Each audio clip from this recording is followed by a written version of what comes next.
Hello again. Today, another folder. I really love folding cameras. And there are a few reasons for it. First of all, they're easy to take with you. Like this one, you can easily put it in your pocket. And when the camera, like this one, makes extraordinary sharp pictures, it is, a gem to possess and a gem to use.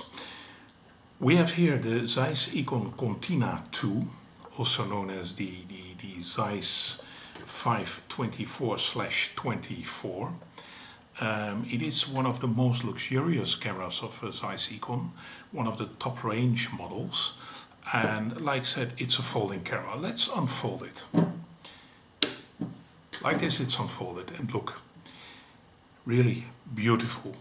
All the things you need to, almost all the things you need to operate this camera you can find in the front. This camera has a rangefinder, but it is an uncoupled rangefinder. On the back you see two viewfinders. This viewfinder is for the rangefinder, and it consists of two images, and you have to make sure the images are overlapping exactly the same way as they are.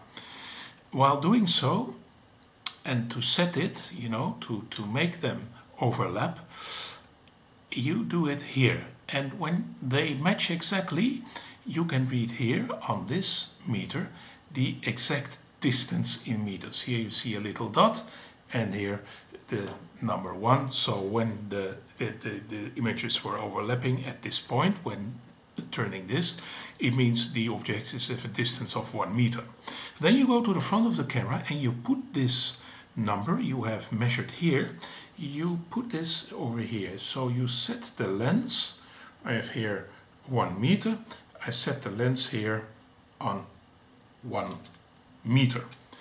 Now the distance is set, and I've used this camera a lot, and I must say it is accurate. It is bullseye accurate. It is very accurate.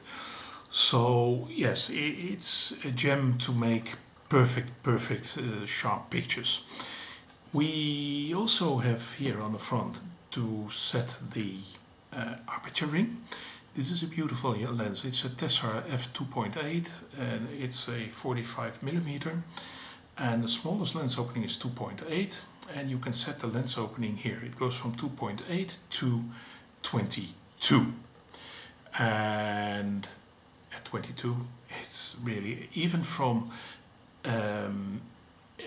8 is from aperture 8, basically everything in the distance from, well, if I put the distance on 3 meters, I can see here the depth of field scale on top of the lens. I can see that if I put it there and I put the aperture on 8, well, let's see where it will be sharp. There's a little red dot here also on the lens. When I put it there, then you can see that everything between the distance of 2 meter and 80 centimeters and infinity will be sharp when you use aperture position 8. So red dot here, and it's easily for snapshot. To set the shutter, to cock the shutter, you press this up, and the shutter releases this button, but as you can see, it doesn't release. For that, this camera also has a little, safety feature that, it needs the film to be forwarded before you can unleash the shutter. Oh, I have to do it a little bit more. Up.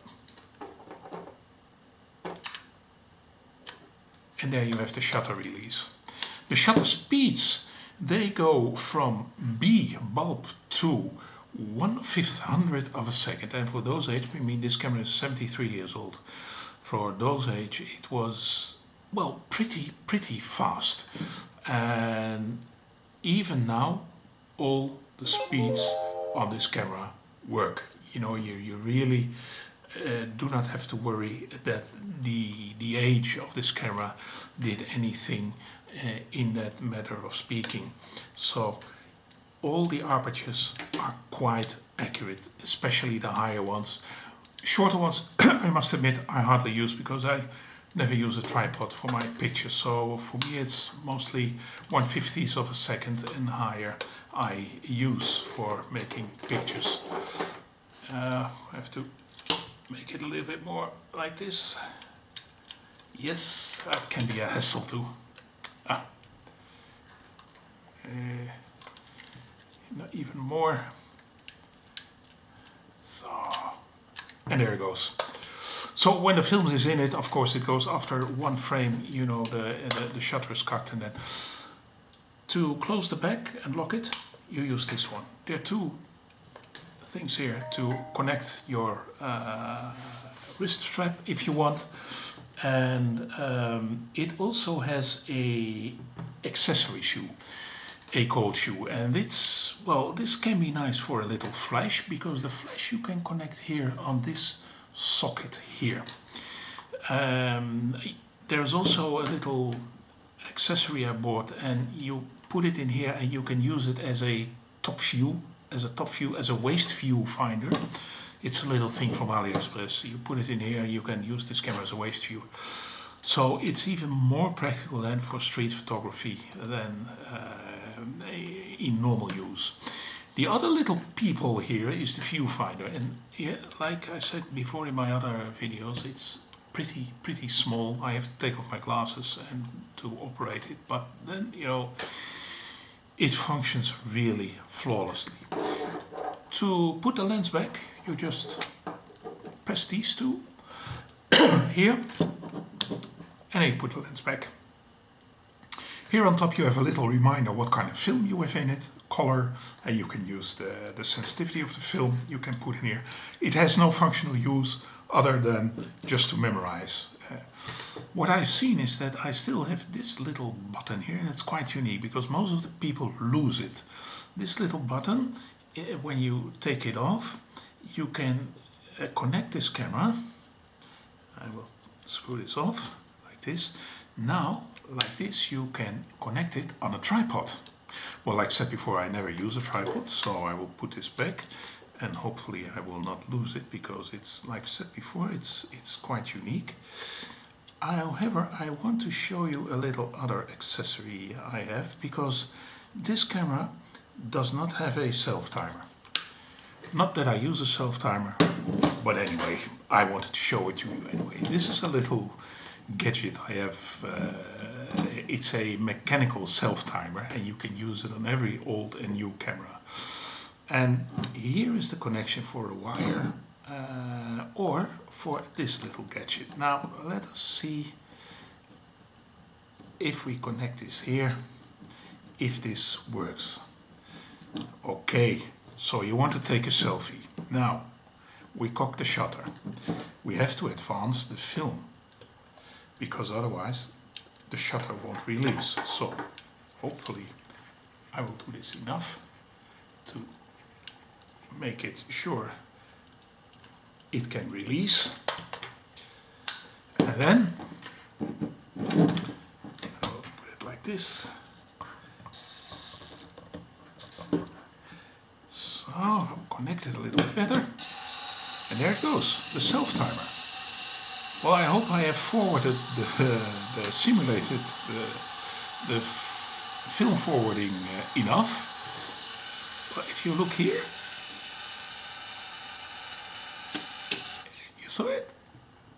It's the release of the shutter. So, you know, with these old accessories, you can use it with a self-timer and or a wired connection to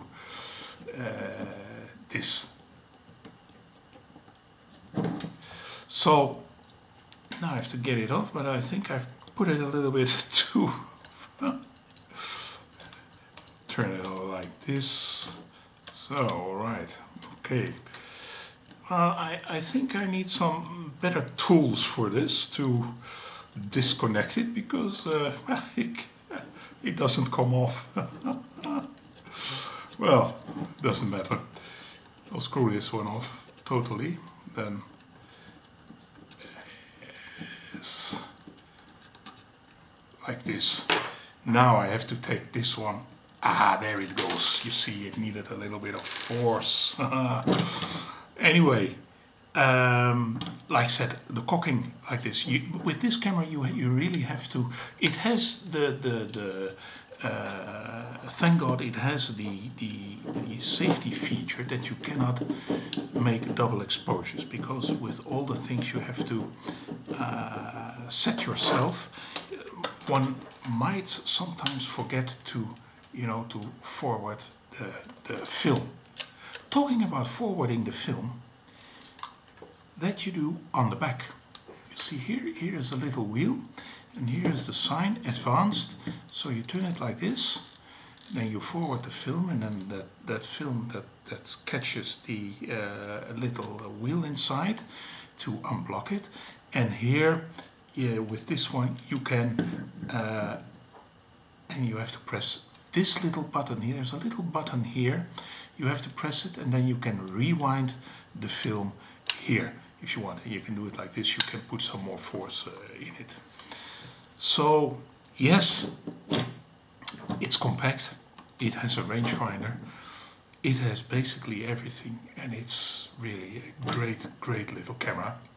35 millimeters, amazing pictures, really a small gem.